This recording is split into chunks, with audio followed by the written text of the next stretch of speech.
होता है, एक सीगल होता है। सीगल एक टाइप का बर्ड होता है जो क्या करता है, डुबकी मारता है और फिर डुबकी मारने के बाद अपनी चोंच में वो फिश पकड़ के लाता है ताकि वो खुद को फीड कर सके। तो ये इस टाइप की बर्ड्स होती है। तो ऐसे ही ये एक सीगल की कहानी है।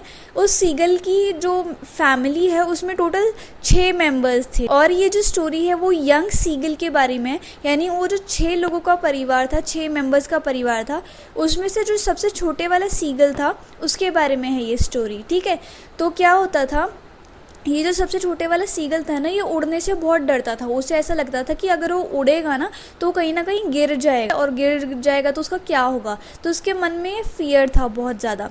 तो उसकी मम्मा पापा और उसके जो ब्रदर सिस्टर थे वो उसको टॉन्ट मारते थे कि तुम तो बड़े कायर हो, तुम सीगल हो के और तुम एक बर्ड हो के उड़ने के लिए डरते हो, एंड हम तुम्हें सिखा भी रहे हैं कैसे उड़ते, तब भी तुम उड़ना नहीं सीख रहे।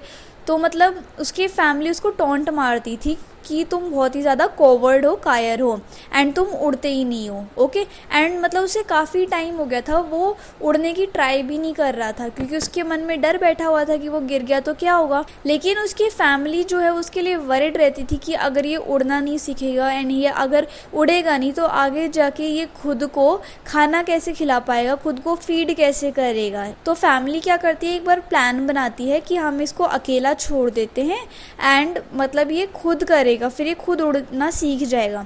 तो क्या करते हैं, उसकी फैमिली उससे नाराज़ होके चली जाती है।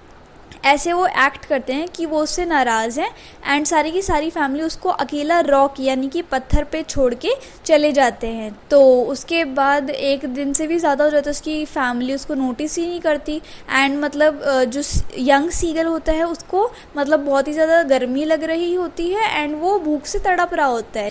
ही स्ट्राइव्स फॉर हंगर। तो उसको ऐसा लगता है कि मैं ना सोने की एक्टिंग करता हूँ और शायद मेरी फैमिली मेरे को सोता हुआ देख के आ जाए और मेरे को खाना दे दे, राइट। तो वो सोने की एक्टिंग करता है लेकिन कोई भी उसको नोटिस नहीं कर रहा होता। लेकिन फिर क्या होता है, उसे पता लग जाता है कि कोई उसको नोटिस नहीं कर रहा, लेकिन उसकी मदर उसको नोटिस कर रही हैं। तो उसकी मदर क्या करती हैं, जो क्लिफ होती है माउंटेन की, वहाँ पर वो अपनी वहाँ पर उन्होंने अपनी बीक में क्या कर रखा होता है, एक फ़िश को पकड़ रखा होता है। अब वो जाती है माउंटेन की क्लिफ पर यानी कि किनारे पर, वहाँ पे बैठ जाती है एंड अपनी चोंच को वो रब करती है वो मदर, ताकि उनकी जो चोंच है वो शार्प हो जाए और वो फ़िश को काट के यानी कि टीयर करके खा सकें। तो ऐसे ही जब वो अपनी चोंच रब करती है, बीक रब करती हैं, तो उसके बाद वो फ़िश को टीयर करती हैं एंड यंग सीगल की तरफ आती हैं। इससे क्या होता है, जो यंग सीगल होता है वो बहुत ही खुश हो जाता है कि मेरी मम्मी मेरे लिए खाना लेकर आ रही हैं। उसे बहुत ही ज़्यादा भूख लगी थी, लेकिन जैसे जैसे वो पास आती है इस यंग सीगल के, तो क्या होता है, वो अपनी दिशा अलग दिशा में उड़ जाती हैं। ठीक है, तो यंग सीगल बहुत ही ज़्यादा दुखी सा हो जाता है कि मम्मी भी मेरे लिए खाना नहीं लेके आई एंड उसे मतलब इतनी ज़्यादा भूख लग रही होती है कि अब उसने कुछ नहीं सोचा, अब वो आगे बढ़ता गया क्योंकि भूख तो बहुत ही ज़्यादा ज़ोर से लगी थी एंड बिना भूख के वो सर्वाइव नहीं कर सकता था।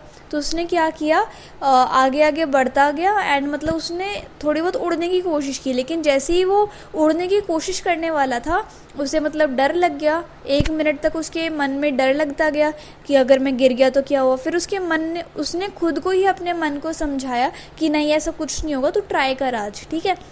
तो यंग सीगल ने क्या किया, फटाफट उसके विंग्स खोले एंड फिर वो उड़ता चला गया एंड फाइनली उसको इतना अच्छा लग रहा था उड़ के, वो ऊपर भी उड़ा, नीचे भी, साइडों में भी गया एंड उसका जो सारा डर था उड़ने से रिलेटेड वो भी मिट गया। ओके, उसके बाद क्या होता है, वो फिर डाइव करता है समुद्र में एंड काफ़ी नीचे तक डाइव करके वो अपनी चोंच में यानी कि बीक में क्या पकड़ के लाता है, फ़िश पकड़ के लाता है एंड उसको खाता है।